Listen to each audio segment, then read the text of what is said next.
Hello friends, welcome to Gradeup, which is the largest online education platform for all engineering students. Myself Mallesham Devasane. In this session, I'll be covering 30 plus concepts for NIELIT exam, where the concepts are taken from Automata, which is theory of computation, and also from compiler design. So I'll be having a quick revision. I'll be making you quick revision on these two subjects so that you will have some idea on some of the concepts that are required for the NIELIT exam. And good evening everyone who is watching this video. Please like the session and also participate if you have any doubts.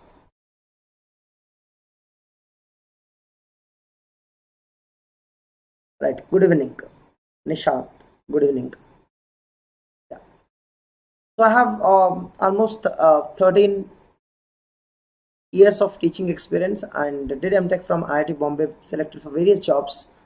And if you are not aware of Gradeup Super, yes, it is the one platform and it is the best platform where you have the best faculty, best study plan and best classes which will help you to crack the exam. In case if you need any help from us, yes, 9650052904, you can call to this numbers to get to know the offers for Gradeup Super. We'll be having some discounts each and every time, so you will get to know. Yeah, you are going to start with one of the batches if you are joining. If you are taking the Gradeup Super like Vision 2022 Hindi or English. In case if you are preparing for a grade 2023, then you can go for a Vision 2023 either Hindi or English batch. All right. Thank you everyone who is watching this video, and please like the session and also participate in the chat box. Great. So let's start the concepts which are required for NIELIT exam. So first thing is closure properties for regulars. Okay, if you are aware of the closure properties of regulars, you know most of the properties like union, intersection, complement, difference, concatenation and reversal. Most of the properties are closed. These are the important properties I'm talking about.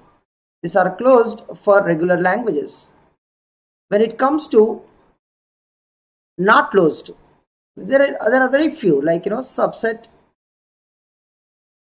of regular need not be regular, and infinite union, infinite intersection and infinite difference, infinite concatenation,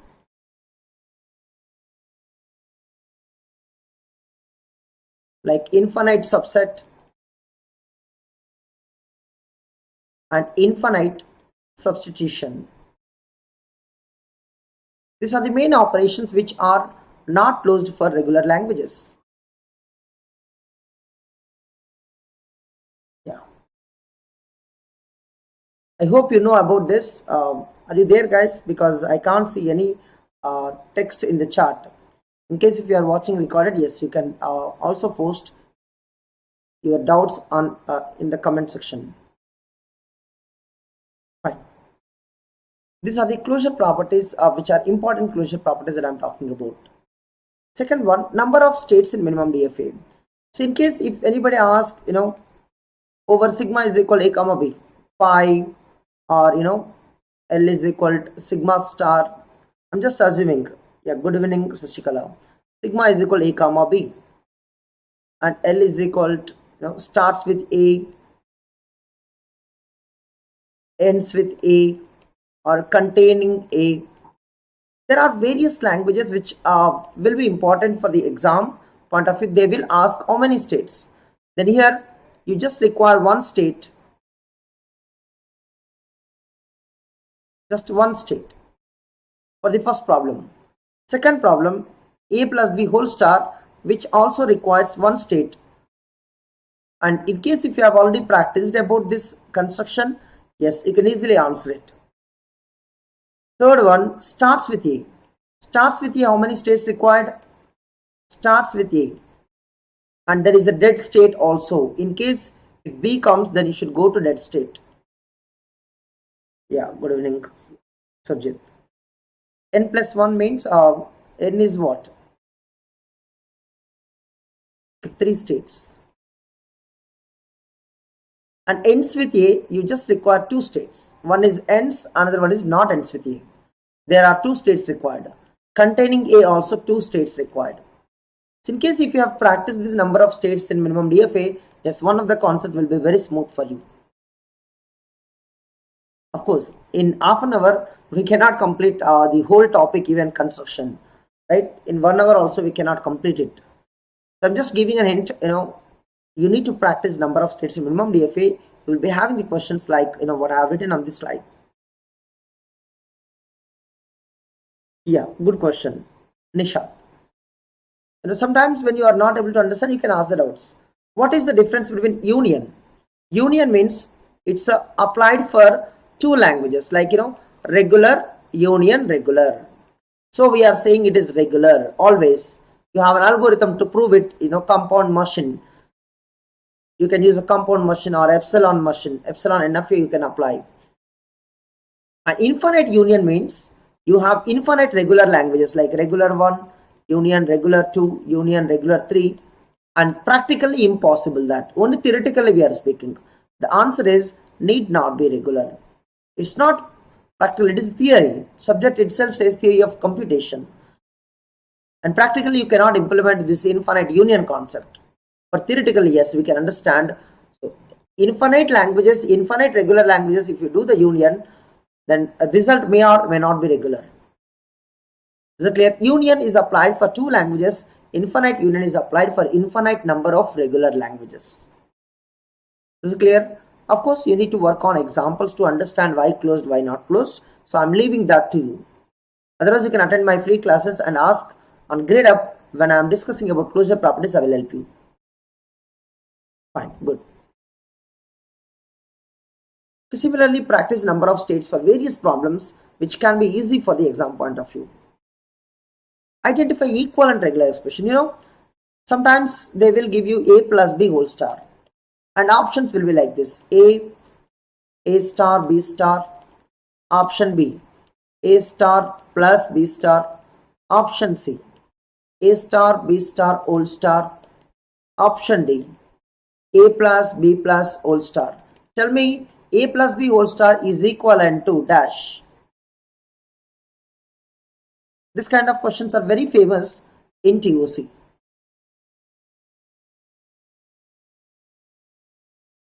Right?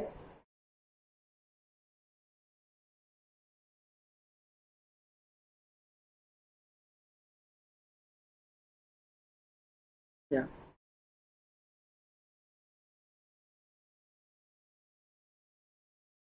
What is the answer?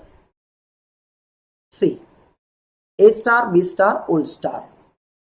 C is the right answer.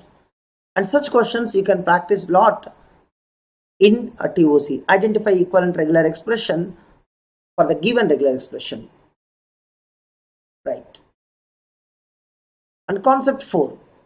Find the language generated by CFG. Suppose if I have a question like S derives A, B, and A derives A or A, B derives A, B or epsilon. Then they may ask you what is the language generated by this grammar.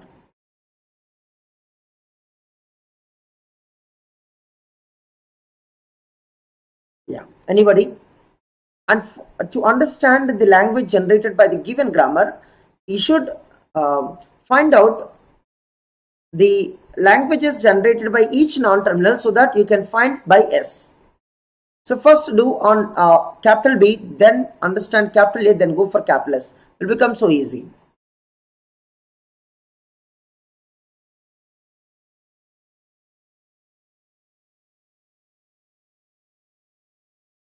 Okay. If you look at a B, what is the language generated by B? A power n, B power n, where obviously n greater than or equal 0. That's for B only. And A also you require to compute. A is what? A plus. But what is S? That is final answer we require. That is nothing but language generated by A dot language generated by B. A is A plus Yes, minimum 1A. That's good point. But you can write something different way. Anybody? At least 1A is there, no doubt.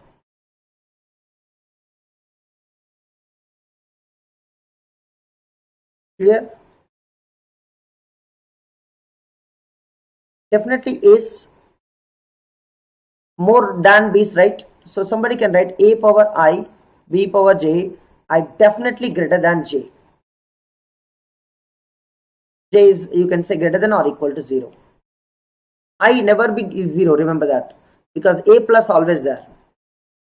Yeah, M greater than N, correct answer. M greater than N, guys. M greater than N and N is greater than or equal to 0. That J, I greater than J. So very interesting questions are there here. How to find the languages generated by the context-free grammars. And we have practiced, one complete session we have taken for the grammars to understand the languages generated by them. Yeah, you can keep practicing and keep coming to Gradeup app so that you will learn a lot. Yeah, finding minimum string from given regular expression. Sometimes you do not understand. They will give a very different expression, something like that. And what is the minimum string generated by this? This is your question. Find a minimum string. How do you do that? When you see something x plus, who is the minimum here? Take x power 1. When you see x star, take x power 0. That's epsilon basically. So always take the minimum choices to get the minimum string. Like for the plus, take 1. For the star, take 0. And look at now.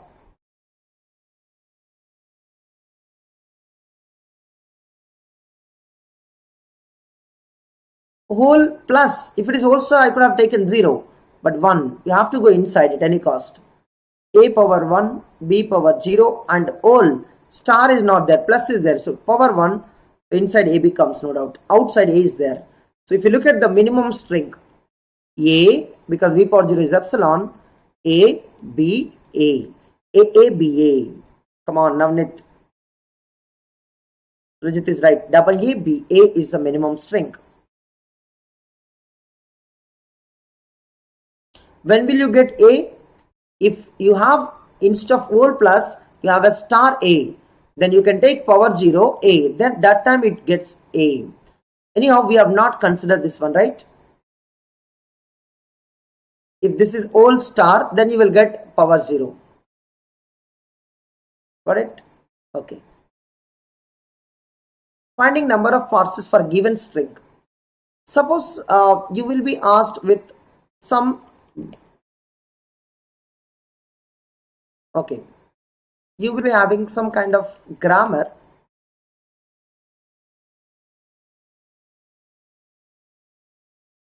And they may ask you, for the string A, how many parse trays? How many derivations? How many parse trays to derive A? One is directly you can generate A. One you can generate A directly. Another one, you can take the help of A and B. But B, when you put epsilon, A can do the job of small e. And if you keep B is epsilon, sorry. If you keep A is epsilon, then B can take care of small e. How many parses, guys? 3 parses you can generate. 3 parse keys you can write that can generate A. Yeah, 3 parse trays. Is it clear, everyone? Yeah. 7th one, identifying ambiguous CFG. You know that you will be having some grammars like S or epsilon, or you will be having S derives S or A, and third one S derives A, S, B, epsilon. Fourth one S derives S, A, S or epsilon. So which grammars are ambiguous grammars? Is it ambiguous? The reason is, you can see epsilon you can generate many ways, and this is unambiguous, where every string has one parse tree, like a parenthesis inside a, and it is unambiguous. And you should know about definition of ambiguous and unambiguous to do this. Ambiguous means at least one string which has more than one parse tree. Like epsilon, if I take, this has infinite trees. More than one happened or not? Yeah. Third one, this is unambiguous. There is no problem with this one. Every string which has one tree. And this one, because of left right recursion both are there, here two are ambiguous, two are unambiguous. Now fifth one, fourth one is also ambiguous, guys. Fourth one is also ambiguous. Fourth one is also ambiguous. If I ask two A's, you know how many trees are there for 2A? S, yes, A, S. Now the first S can generate another A. Put all of them are epsilon. There is another tree, S, A, S. Then second S can generate another A. Look at guys, there are so many trees possible. Why 3 is ambiguous, unambiguous? Because, good question. Because every string has exactly one parse tree, epsilon. I'll take here separately if you want it. Take the 3. Epsilon, one tree. AB, how many trees? S, A, S, B, epsilon, one tree. Another string which comes is double A, double B. How many trees? Only one tree. That means every string that is generated by the given grammar will have exactly one parse tree. That is why unambiguous, Navneet.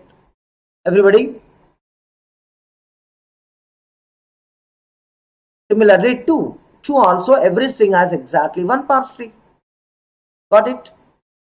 If I ask, yes, derives ASB epsilon AB. Now it is ambiguous. Why it is ambiguous? Because AB has two parse trees now. S to AB directly you can generate. S to ASB also can generate AB. Now it is ambiguous.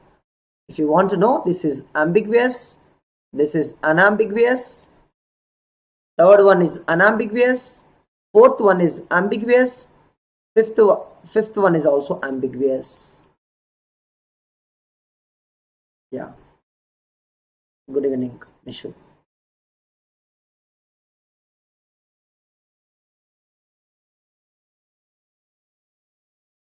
Yeah.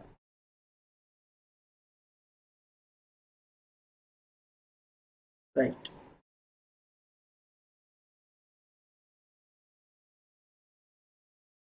There is no algorithm, so there is no algorithm how to check every string, right? So you should try. Yeah. And check who is that version. Check in the PDF notification till December 2020 or December 2021. If the notification is December 2021, then you are eligible. In case if you are getting the certification by December 2021, you are passed out, then you will be eligible. So look at which month they have mentioned. December 2020 mentioned in the last time. So if they mention December 2020, you are not eligible if you are passing out in 2021. Yeah. So everybody is saying the 2020 only, so you are not eligible according to notification. But read notification properly. If they mention December 2021, then you will be eligible. So as per the notification already released, so notification never talks about the future, because before that only recruitment might happen. So mostly it's a December 2020. Alright. Operations on languages. Like, L1 is a finite language. L2 is, let's say, regular language. Over same sigma we are doing it. Don't worry about it. L3 is like non-regular. Something is given. And very complicated problem it is, guys. Suppose if anybody says L1 intersection L2, what is the answer? L1 intersection L3. What will be the answer? And L2 intersection L3. Finite intersection regular. Languages, particular language is not given, but name is given. Okay, any finite it could be. L1 intersection L2. Finite intersection anything in the world. Is it finite or not? Finite intersection non-regular is also finite, guys. Regular intersection non-regular. Anybody? It can be anything. Example. Suppose you take regular. Example I am taking to understand. Pi intersection L3. Will you get pi or not? This is regular. But there is another case non-regular too. Like I take sigma star. That is a plus b whole star. Intersection a power n, b power n. Then you will get a power n, b power n, which is not regular. That means answer can be anything. Okay. L2 intersection L3. The answer can be anything.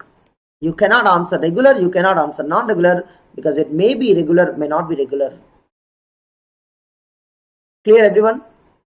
So this kind of operations are very important in various exams. All right. Number of substrings of given string. This is, most of the people, they confuse a lot about this question, guys. Suppose if I take A, B, C, D string, and how many number of substrings are there? If you are in TOC, epsilon also there. A, B, C, D, and AB, part of the string. 2 length, 3 length is ABC, BCD, 4 length is ABCD. Then if you are looking at the formula, then here these strings are there 4. This 2 length will be 3, and 3 length will be 2, and 4 length will be 1. So it's just like summation of the n first end numbers, like 4 plus 3 plus 2 plus 1. Additionally, anyhow this is there plus 1. So this one in general for n length string you can write sigma n if it is for n length string. Given n length string I am talking about. So sigma n overall. The maximum, it's a sigma n plus 1, n into n plus 1 by 2. It's not 2 power. Who is that? 2 power? Okay, version 1. It's not 2 power 4. I'm not asking number of subsets. Number of subsets is the 2 power n. That's a different question. Number of subsets for given set, given n element set. That is 2 power n. You should be very careful what are you trying to answer. This is 2 power n. But I am talking about number of substrings. The maximum is sigma n plus 1. But minimum is when W is having all characters are same. Then number of trivial substrings epsilon. Okay, now 2 we write. A, double A, triple A, 4 A's. So if there is n length, then n strings will be there other than epsilon. So n plus 1 is the minimum possibility. This will give you minimum case. This will give you max case. If more than if at least one symbol is repeated, then you will get the answer in between somewhere. Yeah. Fine. And very, very important concept. Most of the people are not aware of this, how to compute number of substrings. And some people don't know what is the difference between subset and substring. So I have a clarity between these two. Okay. Union operation of any two languages, like I may ask regular union finite, or I may ask regular union infinite, or I may ask finite union infinite. I may ask DCFL union CFL. And if you are not able to understand, take some time to understand. This will take a lot of time, guys. CFL union regular, and like many questions are there in the world. Yeah. Regular union finite. What is regular union finite? Is always gives regular, because regular union regular is regular. Regular union, infinite, infinite union, anything is infinite, guys. Infinite union, anything is infinite. If one of the operand is infinite, whole result is infinite because you are doing the infinite. And no guarantee of regular, remember that too. DCFL union CFL, the answer will be CFL always, because DCFLs are not closed under union operation. DCFL union regular, it's always DCFL. Regular may or may not, but DCFL always. CFL always. And very important operation, union. And all of them you can easily understand when you know about the operation, union operation. Intersection, similarly, guys. Can you do similarly? Think about intersection. 50% people does this mistake because intersection they don't understand. Regular intersection finite, regular intersection infinite. Like similarly, DCFL intersection CFL, and so on, guys. I don't know how many people can answer this question. Finite intersection infinite, always finite. The reason is finite intersection, anything in the world is a finite. There is a good principle, finite intersection, anything in the world is always finite. So don't worry about it.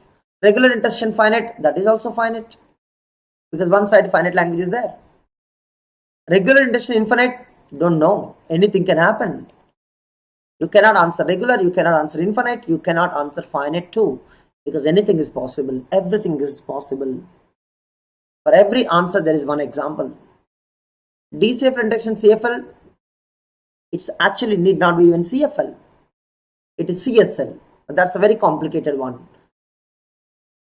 And DCFL intersection regular, it is always DCFL. CFL intersection regular, always CFL. And these are the important operations. These are the important examples for intersection operation, guys. All right. Anyhow, directly you are going to intersection applying for different languages, we can't understand. As it is the concept based, so I am just giving you one concept where you didn't understand, keep asking the doubts and go and study about intersection for a particular domain. Yeah. Complement operation, a very, very interesting complement operation is like, what is the finite language complement and what is regular language complement? What is DCFL language complement? Language only, remember that. I'm not talking about a class. DCFL class is different and DCFL language, DCFL is different. Okay, see, I know CSL anyhow we don't have in the syllabus, but still I'm writing it. Recursive complement, RE complement, and so many such things. Finite complement is always infinite. Finite complement is always infinite because the whole language is sigma star. If you do the finite complement, sigma star minus finite, it's definitely infinite. Regular complement is regular. We don't know finite or infinite. DCFL complement is also DCFL because DCFLs are closed under complement. And CFL complement is CSL because answer may be CFL, may not be CFL. CSL complement is always CSL. Recursive complement is always recursive. But RE complement is, no, need not be RE. It is either recursive or directly not REL.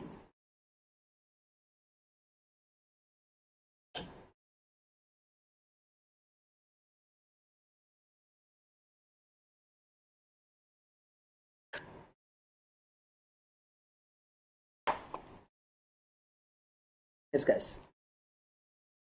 Understood? Complement operation, one of the important operation for the TOC. Yeah. Identifying DCFLs, there are various languages.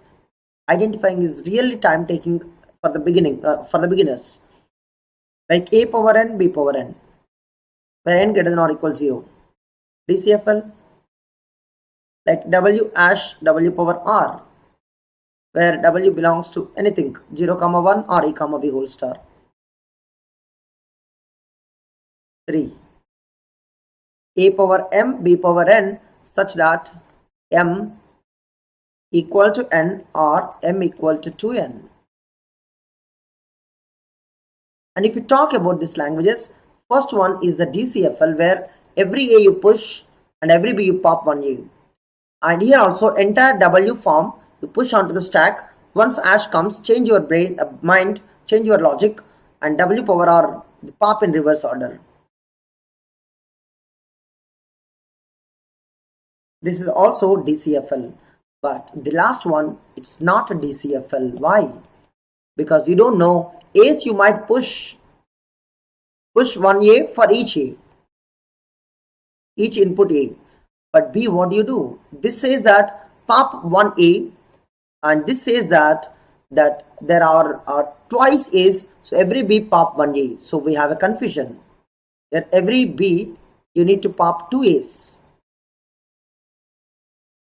This one pop one A. So third one is CFL, but this is CFL, guys. Okay, like there are many languages where you require to understand how to identify DCFLs. CFL but not DCFL. Have you seen this previous example? A power m, b power n, where m is equal to n or m equal to n. This is one of the kind of example, CFL but not DCFL. Like there are so many. W power r. It is also very famous CFL, but which is not a DCFL. It is also CFL but not a DCFL.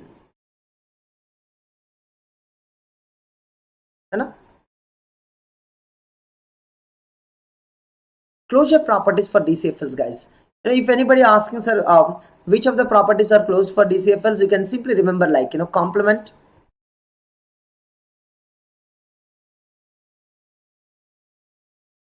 prefix, finite subset, inverse homomorphism. These are the very interesting operations which are closed for DCFL. Most of the remaining are not closed, guys. Very few operations that you can understand from undergraduate syllabus: complement, prefix, finite subset, inverse homomorphism. Right? Finite subset, anyhow, it's closed for everyone, and inverse homomorphism, prefix, complement, remaining all like union, intersection, and what else? Concatenation, reversal, clinic closure, positive closure of a DCFL need not be DCFL. Yeah. Even intersection with the regular, that is a different one. That is also closed. Yes. Nishad. Here intersection, don't write intersection with regular. Union with regular is also closed. Yeah. Finding number of tokens. Now let's move to compiler. So far we were looking at TOC, guys. Compiler. Finding the number of tokens. There is one famous question in GATE that I'm giving you for NIELIT exam. Sometimes it will repeat in NIELIT also. Right. I'm student. This is one statement. Not over, Athar. In July it is, I think, application date. Right. You have time still. Please look into it. Check. Is anybody remembered, guys? What is the last date? Anybody remember? Somebody will help you in this chat box, guys. Athar want the last date of the NIELIT exam. Anybody remembered? Please post in the chat box. Yeah. How many tokens? 1, 2, and this is a double quote to double quote. Is a one string constant and closed and semicolon. 5 tokens. Yeah, 7th July. Thank you, Shashikant. 7th July is the last date for NIELIT exam, so you can apply. 5 tokens, guys. 5 tokens. So similarly, keep practicing finding number of tokens, and I'm just expecting this kind of question maybe asked in the exam if they want to. Compiler error. Compiler errors are many types. Those people who study compiler like lexical analysis can identify lexical errors, and syntax analysis will identify syntax errors, and semantic analysis will identify semantic errors. So these are the three compiler errors, where if you are going to write int 1x23, and what happens, this is not anything that we have studied from the tokens. Like, it cannot be keyword, it cannot be identifier, it cannot be operator. This is going to create invalid sequence. Here lexical error comes out. Syntax error, something like that. You have written int x, you forgot to write a semicolon, then this will produce syntax error because there is no semicolon at the end of the statement. And semantic error, and sometimes we write int x and x is equal y, and where y is not declared, y is not defined, so it's going to create semantic error. So study all these three, but each one takes much time to understand. Alright. And also don't forget to like the session, guys. First set computation. Suppose you have A, B, C and D, E. So what is the first of S? You should have a knowledge a little bit. A comma D. And it's going to look at every string that it derives, and it will collect the first terminal from that string. Right. That's going to be first set computation of any non-terminal. And follow set. Suppose I have a grammar.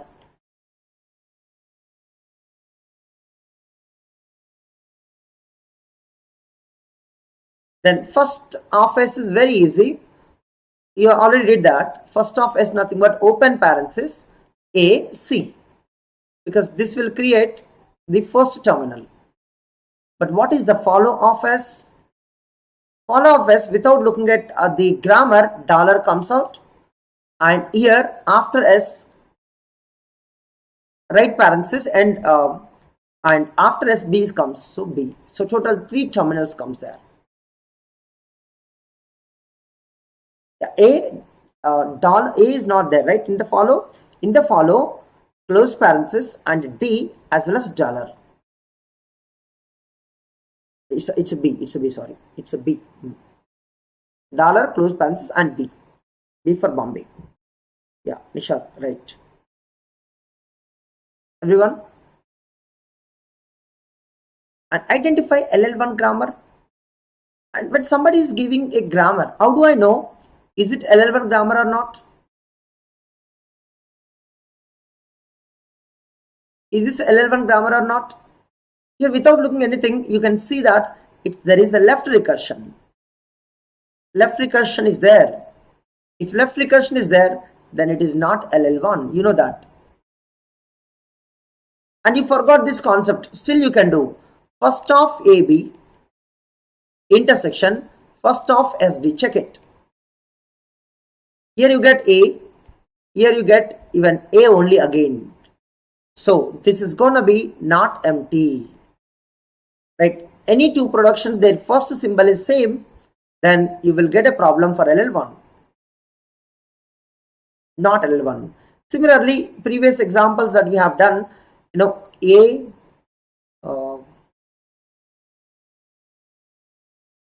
B, ASB or epsilon. Single AB can be generated 2 ways. So this is ambiguous grammar. Or you can see common prefix is there. It means it is not LL1. Yeah. A or AB. And here there is no left recursion, there is no ambiguous, but there is a common prefix. That means grammar is not left factored. So it is definitely not LL1. So similarly, you can either use the shortcut or use the knowledge that you have practiced. Relation among LR and LL grammars. So if you look at these grammars, every LL0 CFG is LL1, no doubt. And every LL0 CFG is also LR0. LR0, remember that. And LR0 is also LR1. And we have all these relations between LL and LR. Even every SLR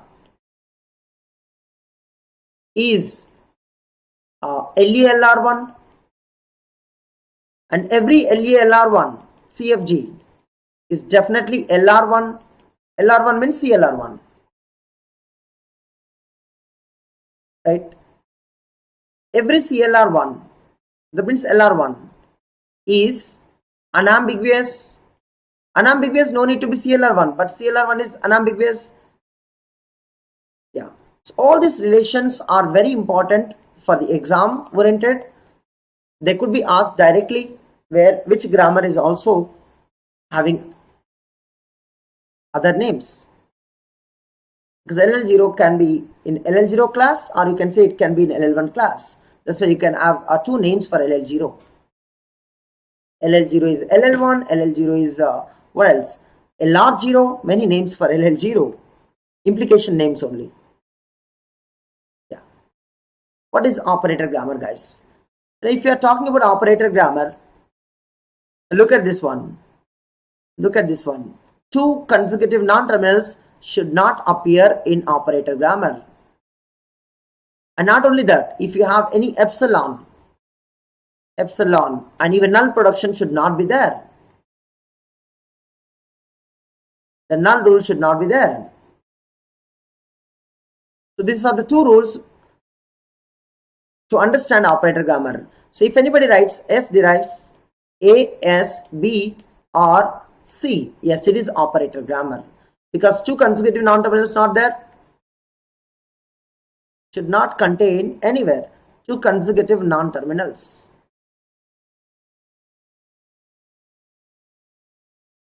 If you want to say operator grammar, then this is operator grammar, where two non-terminals will never appear consecutively and no null production. Alright. Difference between L-attributed and S-attributed, guys. And if you want to relate both of them, every S-attributed is L-attributed. Then you should study a little bit more than this.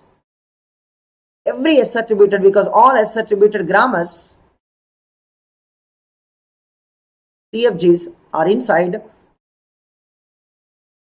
L-attributed CFGs. Because you can say SDT. Instead of calling CFG, use the name SDT. I'm sorry, use the SDT name, because this is a different topic completely. SDT is the best one name. SDT.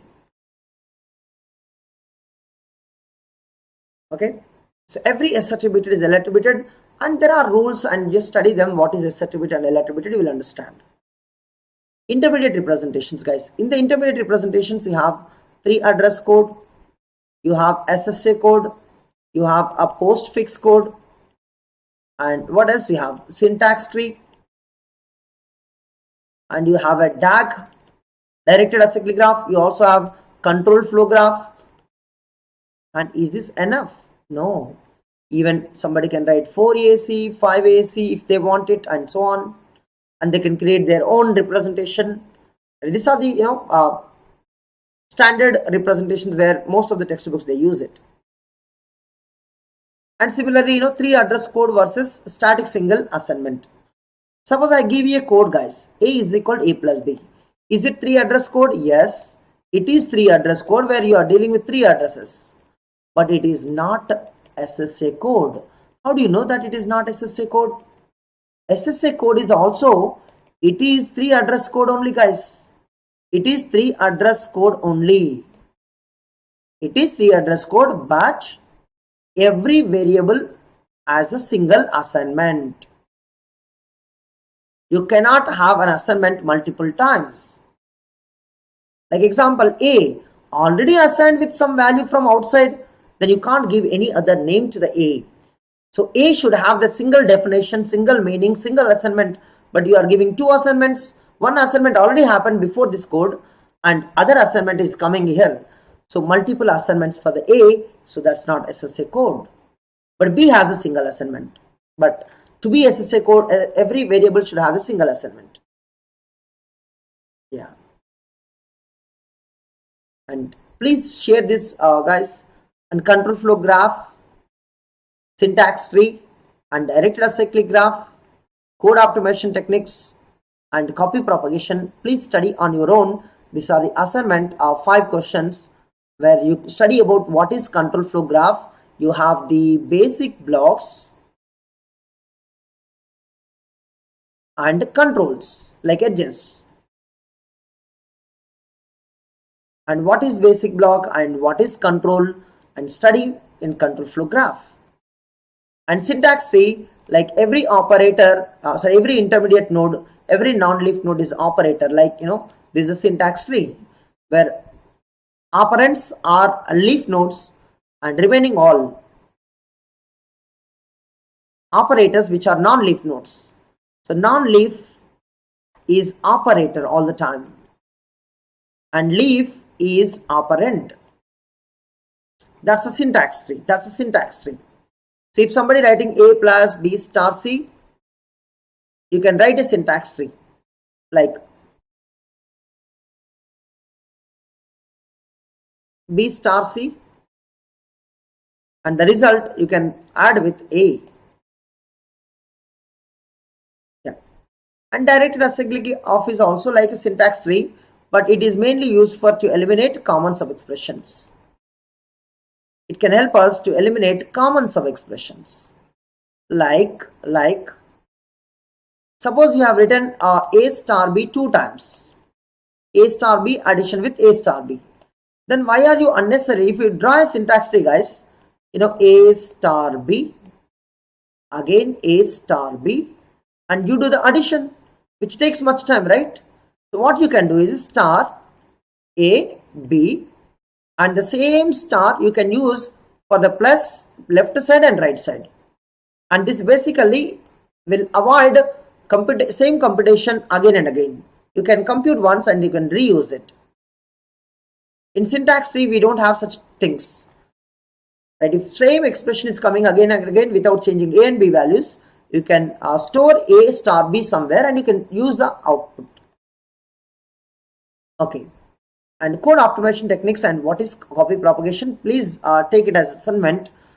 And all the best, guys, and those people who are preparing for NIELIT exam, yes, we are here to help you. And in case if you are seriously preparing, and come to our channel and come to our Gradeup app, and we are ready to help you.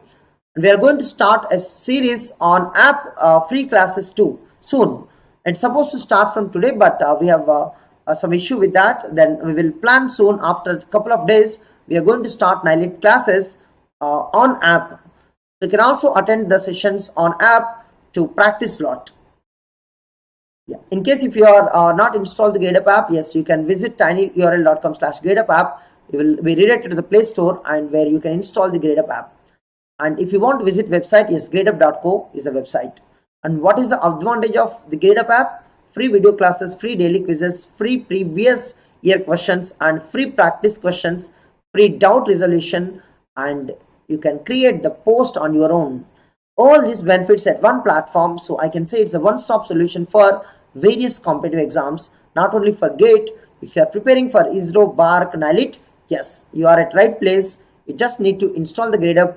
In case if you are seriously preparing, you don't want to waste the time, and definitely you need help from the experts, then Gradeup Super will give an access to the expert classes, live interactive classes. There you can access unlimited. You can access any number of times. That is how you can get the advantage of Gradeup Super. Yeah, these are the batches where you can enroll if you are already taken the Gradeup Super subscription. If not, you can contact 96500529904. They will help you to take the Super subscription. Thank you everyone who has joined this session. Yeah, Shashikant, yes, I listen. Yeah, we'll take care of that. And those people who are watching this video, please like the session. Yeah. Sorry guys. Thank you so much. Bye bye.